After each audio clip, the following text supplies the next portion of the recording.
aking mga tanim na mga eggplants or talong, nasa gitna po siya ng aking mga kamatis, pero hindi po siya okay dito kasi hindi po siya masyadong naarawan.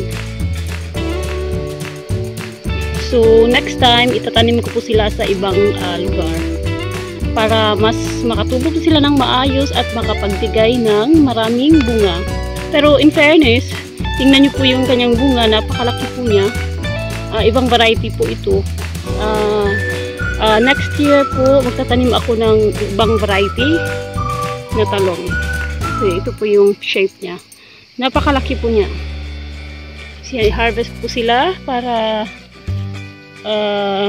makatubo po yung ibang maliliit pa na mga talong na nandito. At marami pa po siyang bulak na dadating.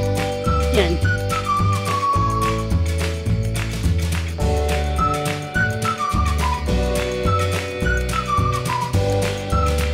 Ito ring isa pong ito, napakalaki po niya.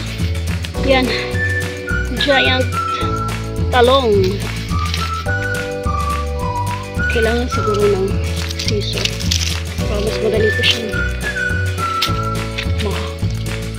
Mapitas. Yan. Napakalaki po ng talong na ito. Yay.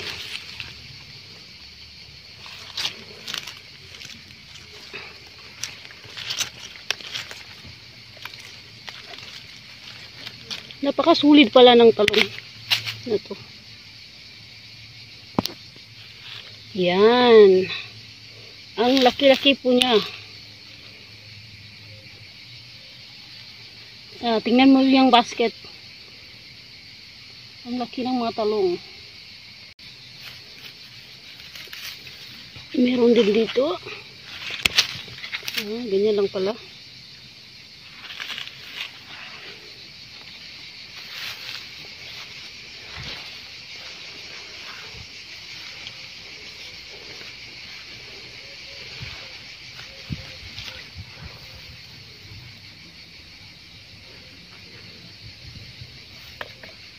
Yan. At yung last one po ay nandito.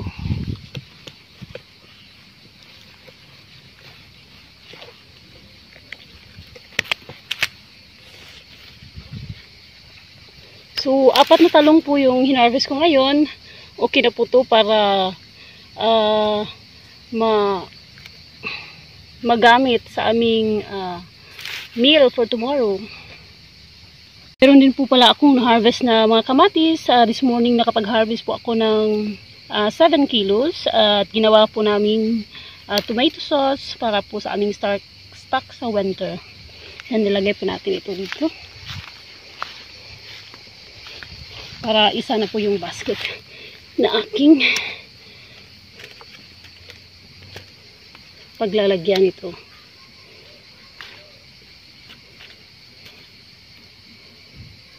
Kukuha pa po ako kasi ang dami pa pong mga kamatis dito ngayon. Sayang po kasi pag hinarvest at mabubulok lang po sila sa kanilang puno ng kamatis. So, kailangan po talaga i-harvest sila.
at natapos ko na rin mag-harvest ng aking mga gulay sa aking backyard garden ngayong araw kong ito. At napakainit ngayon.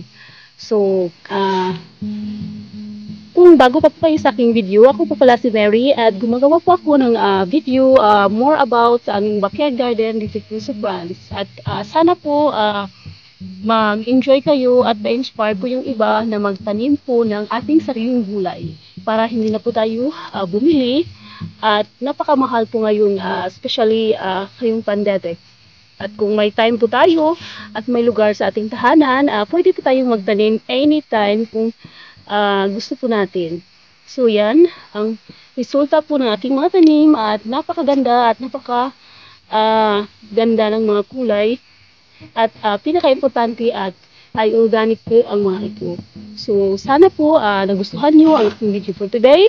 At kung nagustuhan nyo po ito, huwag nyo pong kalimutang mag-like, subscribe, at paki-share na rin po ng aking mga videos. Maraming pong salamat. Have a nice day everyone. Bye!